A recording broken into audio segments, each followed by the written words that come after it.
Assalamualaikum warahmatullahi wabarakatuh. Perkenalkan, nama saya Raden Roro Jamilah dari 11 TKDC. Hari ini saya akan melakukan presentasi tentang POIP. Jadi, ini adalah struktur sederhana dari POIP ya. Langsung saja kita ke bagian A, yaitu POIP atau kepanjangannya Voice over Internet Protocol. Nah, ini yang pertama, keuntungan menggunakan POIP. 1. Biaya lebih rendah untuk sambungan langsung jarak jauh. Penekanan utama dari POIP adalah biaya. Dengan dua lokasi yang terhubung dengan internet, maka biaya percakapan menjadi sangat rendah. 2. Memanfaatkan infrastruktur jaringan data yang sudah ada untuk suara. Berguna jika perusahaan sudah mempunyai jaringan. Jika memungkinkan jaringan yang ada, bisa dibangun jaringan POIP dengan mudah. Tidak diperlukan tambahan biaya bulanan untuk penambahan komunikasi suara. 3. Berbagai bentuk jaringan POIP bisa digabungkan menjadi jaringan yang besar. Contoh di Indonesia adalah POIP rakyat. 4.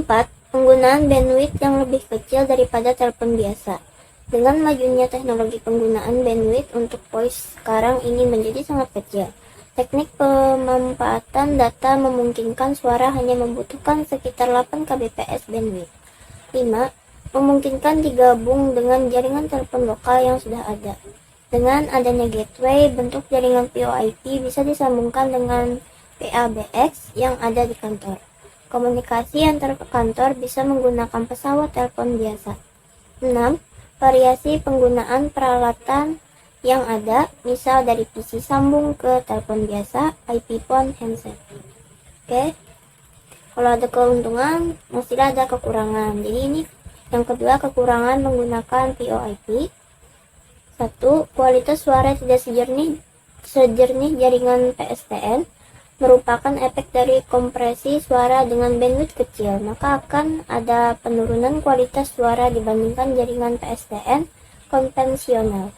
Namun jika koneksi internet yang digunakan adalah koneksi internet pita lebar atau broadband seperti Telkom Speedy, maka kualitas suara akan jernih, bahkan lebih jernih dari sambungan Telkom dan tidak terputus-putus. 2. Ada jeda dalam berkomunikasi. Proses perubahan data menjadi suara. Jeda jaringan membuat adanya jeda dalam komunikasi dengan menggunakan POIP, kecuali jika menggunakan koneksi broadband. 3. Regulasi dari pemerintah RI membatasi penggunaan untuk disambung ke jaringan milik Telkom. 4. Jika belum terhubung secara 24 jam ke internet, perlu janji untuk saling berhubungan. 5. Jika memakai internet dan komputer di belakang NAT atau Network Address Translation, maka dibutuhkan konfigurasi khusus untuk membuat POIP tersebut berjalan. 6. Tidak pernah ada jaminan kualitas jika POIP melewati internet. Oke, yang ketiga, data yang ditransmisikan POIP salah satunya adalah bagian header, antara lain 1. IP header POIP. IP header bertugas menyimpan informasi routing untuk mengirimkan paket-paket ke tujuan. Pada tiap header IP disertakan tipe layanan atau TOS atau Type of Service yang memungkinkan paket tertentu seperti paket suara diperlukan berbeda dengan paket yang non-real time. 2. Real-time Transport Protocol atau disingkat RTP POIP. RTP header adalah header yang dapat dimanfaatkan untuk melakukan framing dan segmentasi data real-time. RTP juga tidak mendukung reliabilitas paket untuk sampai di tujuan. RTP menggunakan protokol kendali RTCP atau Real-Time Control Protocol yang mengendalikan QoS dan sinkronisasi media stream yang berbeda. Oke, yang ketiga, User Data Protocol atau disingkat UDP POIP. UDP header memiliki ciri tertentu yang tidak menjamin paket akan menuju tujuan, sehingga UDP cocok digunakan pada aplikasi voice real-time yang sangat peka terhadap delay atau latensi. Dan terakhir, link header POIP. Link header biasanya tergantung pada media yang digunakan, atau PPP sama dengan 6 byte. Oke, kita ke B, karakteristik POIP. Bagian pertama yang mempengaruhi kualitas koneksi VoIP antara lain. Oke, jadi ini yang ke satu ya, memuat 4 bahan, yaitu 1. Latensi. Latensi adalah waktu yang dibutuhkan oleh suatu perangkat dari meminta hak akses ke jaringan sampai mendapat hak akses itu. Yang kedua, real latensi. Real latensi berhubungan dengan fisikal jaringan dan karakteristik penyambungan dari media pengangkutannya, seperti pensinyalan elektriknya dan packet speed.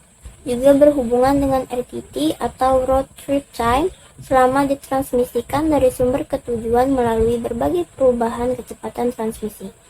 3. Remember latency. Remember latency adalah latensi yang terjadi akibat daya ingat manusia. Manusia dapat menyerap begitu banyak informasi dan cenderung sensitif pada delay saat pengiriman dan penyampaian informasi. 4. Induced latency.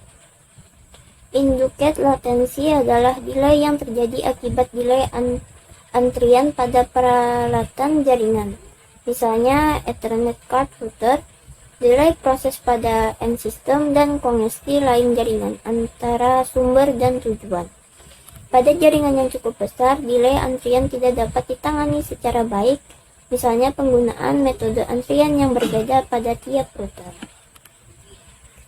Oke, yang kedua delay. Delay ini sama saja ya, tadi seperti latensi adalah total waktu tunda suatu paket yang diakibatkan oleh proses transmisi dari satu titik ke titik lain yang menjadi tujuannya. Ketiga, propagation delay. Delay ini terjadi akibat proses perjalanan informasi selama di dalam media transmisi. 4. Packetization delay. Delay yang dibutuhkan untuk proses pembentukan paket IP dari informasi user. Delay ini hanya terjadi sekali saja, yaitu di source information.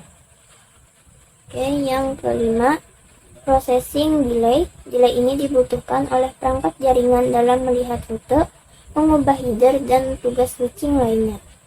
6. Weighing delay. Delay ini dibutuhkan oleh router dalam menangani antrian transmisi paket di dalam jaringan. 7. Jitter buffer. Digunakan untuk mengurangi jitter dalam sinyal video dan audio yang dikirimkan melalui jaringan. Yang kedelapan, jitter. Jitter atau delay variation merupakan besarnya nilai variasi dari delay yang terjadi pada jaringan. Semakin kecil nilai jitter, maka koneksi jaringan yang terbentuk mempunyai kualitas yang baik. Yang terakhir, yang ke-9, packet loss. Packet loss merupakan suatu parameter yang menggambarkan suatu kondisi yang menunjukkan jumlah total paket yang hilang dapat terjadi karena kolusin dan kongesti pada jaringan. Oke, selanjutnya C, protokol standar VoIP. Yang pertama, protokol yang digunakan pada VoIP antara lain 1. H.323. Protokol H.323 merupakan suatu standar ITU-T atau International Telecommunication Union Telecommunications yang menentukan komponen protokol dan prosedur yang menyediakan layanan komunikasi multimedia, yaitu komunikasi audio, video, dan data real-time atau waktu nyata melalui jaringan berbasis paket atau packet-based network. Jaringan tersebut antara lain Internet Protocol atau IP, Internet Packet Exchange atau IPX, lalu ada Local Area Network atau LAN, terus Enterprise Network atau EN, Metropolitan Area Network atau MAN, dan Wide Area Network atau WAN. Nah, jadi protokol H.323 ini merupakan standar yang dikeluarkan oleh ITU-T, yang mana ITU-T sendiri adalah sebuah badan internasional yang merancang standar tingkat dunia untuk teknologi telekomunikasi yang pernah kita bahas di video sebelumnya ya. Nah, H.323 dapat diterapkan pada berbagai aplikasi komunikasi, yaitu berbasis suara atau IP teleponi, suara dan gambar atau video teleponi, suara dan data, dan juga suara, gambar, dan data. H.323 juga bisa diterapkan dalam point-to-point dan juga bisa digunakan dalam aplikasi multi-point conference. Oke, kedua, Session Initiation Protocol atau disingkat SIP. SIP atau Session Initiation Communication Protocol merupakan suatu signaling atau pensinyalan protokol dan pengontrolan pada layar aplikasi yang berfungsi untuk membangun, memodifikasi, dan mengakhiri suatu sesi multimedia yang melibatkan satu atau beberapa pengguna. Nah, jadi SIP ini sebagai protokol pensinyalan pada layar aplikasi yang berfungsi untuk membangun, memodifikasi, dan mengakhiri suatu sesi multimedia yang melibatkan satu user atau lebih ya. Sesi ini adalah pertukaran data antar user yang meliputi suara, video, dan teks. SIP tidak menyediakan layanan secara langsung, tapi menyediakan layanan yang dapat digunakan oleh protokol aplikasi lainnya untuk memberikan layanan yang lebih lengkap bagi pengguna. Misal, contohnya seperti RTP atau Real Time Transport Protocol untuk transfer data secara real time. Lalu ada SDP atau Session Description Protocol untuk mendeskripsikan sesi multimedia. Ada Megacode atau Media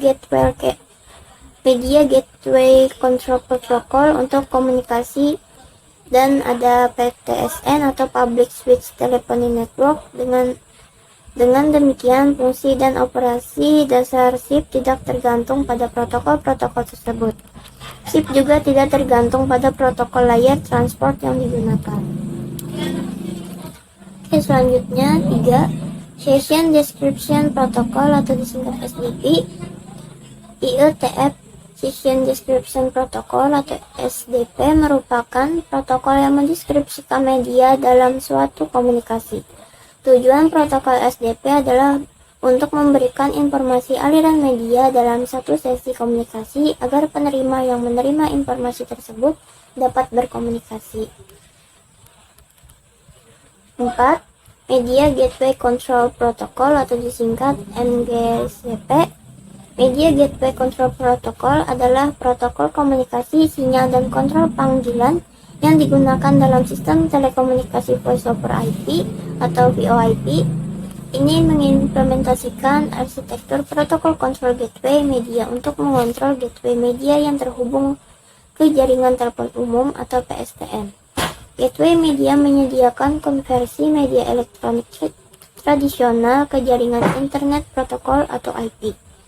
Protokol ini merupakan penerus dari Simple Gateway Control Protocol atau SGCP yang dikembangkan oleh Bellcore dan Cisco, dan kontrol perangkat protokol internet atau IPDC. Nah, jadi metodologi MGCP ini mencerminkan struktur PSTN dengan kekuatan jaringan yang berada di subswitch call control center yang analog dengan kantor pusat di jaringan telepon. Titik akhir adalah perangkat dengan kecerdasan rendah sebagai buzzer menjalankan perintah kontrol dari agen panggilan atau pengontrol gateway media di subswitch dan memberikan indikasi hasil sebagai tanggapan. Protokol ini mewakili dekomposisi model VoIP lainnya seperti H.323 dan Session Initiation Protocol atau disingkat SIP, di mana perangkat titik akhir panggilan memiliki tingkat kecerdasan pensinyalan yang lebih tinggi. 5. Real Time Transport Protocol atau RTP. IETF Real Time Transport Protocol atau RTP menyediakan transfer media secara real time. 6. Inter-Asterisk Exchange atau disingkat IAX. Inter-Asterisk Exchange adalah protokol komunikasi asli dari perangkat lunak Asterisk Private Branch Exchange atau disingkat PBX dan didukung oleh beberapa subswitch, sistem PBX, dan softphone lainnya. Ini digunakan untuk mengangkut sesi telepon VoIP antara server dan ke perangkat terminal. Protokol IAX asli tidak digunakan lagi dan telah digantikan oleh versi kedua yang biasa disebut IAX2. Protokol IAX2 diterbitkan sebagai informasi atau non-standard track RFC 5456 dengan kebijakan editor RFC pada Februari 2010. Oke, selanjutnya kita ke D, kompresi data suara atau codec. Yang pertama, saat ini ada beberapa kodek pada VoIP antara lain 1. G.711. G.711 adalah suatu standar internasional untuk kompresi audio dengan menggunakan teknik Pulse Code Modulation (PCM) dalam pengiriman suara. Standar ini banyak digunakan oleh operator telekomunikasi termasuk PT Telkom sebagai penyedia jaringan telepon terbesar di Indonesia. PCM mengkonversikan sinyal analog ke bentuk digital dengan melakukan sampling sinyal analog tersebut 8.000 kali detik dan dikodekan dalam kode angka. Jarak antar sampel adalah 125 detik. Sinyal analog pada suatu percakapan diasumsikan berfrekuensi 300 Hz sampai 3400 Hz. Kedua, G.732.1. G.723.1 adalah jenis pengkodean suara yang direkomendasikan untuk terminal multimedia dengan bitrate rendah. G.723.1 memiliki dual rate speech coder yang dapat di-switch pada batas 5.3 kbps dan 6.3 kbps. Dengan memiliki dual rate speech coder ini, maka G.723.1 memiliki fleksibilitas dalam beradaptasi terhadap informasi yang dikandung oleh sinyal. G.723.1 dilengkapi dengan fasilitas untuk memperbaiki sinyal suara hasil sintesis. Pada bagian encoder, G.723.1 dilengkapi dengan format perceptual Wagner filter dan harmonic noise shaping filter. Sementara di bagian decodernya, G.723.1 memiliki pitch positive filter dan format positive filter sehingga sinyal suara hasil rekonstruksi menjadi sangat mirip dengan aslinya. 3. G.726. G.726 merupakan teknik pengkodean suara ADPCM dengan hasil pengkodean pada 40, 32, 24, dan 16 kbps. Biasanya juga digunakan pada pengiriman paket data pada telepon publik maupun peralatan PBX yang mendukung ADPCM. 4. G.728. G.728 merupakan teknik pengkodean suara CELP dengan hasil pengkodean 16 kbps. G.728 merupakan pengkodean suara jenis CELP dengan hasil kompresi pada 8 kbps. 5. G.729. G.729 merupakan rekomendasi ITU-T untuk pengkodean sinyal suara pada kecepatan data 8 kbps menggunakan Conjugate Structure Algebraic Code Exchange Linear Prediction atau CSACELP. G.729 menggunakan 8.000 sampel per detik, sedangkan menggunakan PCM linear 16 bit sebagai metode pengkodean. Penandaan kompresi data adalah 10 ms untuk G.729. Juga G.729 dioptimalkan untuk digunakan dengan sinyal suara aktual yang mengarah ke nada ITMF atau dual tone multifrekuensi dan musik dan tracks berkualitas tinggi tidak didukung secara andal menggunakan kodek. Oleh karena itu, transmisi DTMF menggunakan standar RFC 2833 untuk mengirimkan digit DTMF menggunakan payload RTP. Selanjutnya yang terakhir kita ke arsitektur jaringan soft switch. Pertama, peran plan soft switch antara lain 1. Transport plan. Transport plan bertanggung jawab untuk pengiriman pesan antar jaringan VoIP. Pesan ini bisa berupa call signaling, call, dan media 1. 2. Call control dan signaling plan. Call control dan signaling plan mengkontrol elemen utama pada jaringan VoIP, khususnya pada transport plan. 3. Manajemen plan. Manajemen plan menangani fungsi seperti berlangganan dan ketetapan jasa atau layanan, dukungan operasional, penagihan, dan tugas manajemen jaringan lainnya, seperti informasi billing. Yang terakhir, service dan application plan. Service dan application plan menyediakan kendali, logika, dan pengeksekusian satu atau lebih jasa atau layanan atau aplikasi di dalam suatu jaringan VoIP. Oke, yang kedua, peran entitas subsuite antara lain. 1. Media Gateway Controller Function atau MGCP. MGCP berfungsi menyediakan call-state machine untuk endpoint. Tugas dasarnya adalah menyediakan call logic dan call control signaling untuk satu atau lebih media gateway. Nah, jadi MGCP ini diimplementasikan sebagai suatu mesin keadaan untuk melakukan konversi protokol dan menetapkan SIP ke ISUP atau ISDN User Part melalui IP dan BICP atau Bearer Independent Control Protocol melalui IP. Protokol yang digunakan antara MGCP dan MGW adalah H.248 rekomendasi ITUT. 2. Call Augment Functions atau CAF dan Interworking Function atau IWF. CAF dan IWF merupakan subset dari MGCP. CAF berfungsi pada saat MGCP menangani kontrol panggilan dan pemeliharaan kondisi panggilan, sedangkan IWF berfungsi pada saat MGCP melakukan interaksi pensinyalan dengan jaringannya menggunakan protokol berbeda.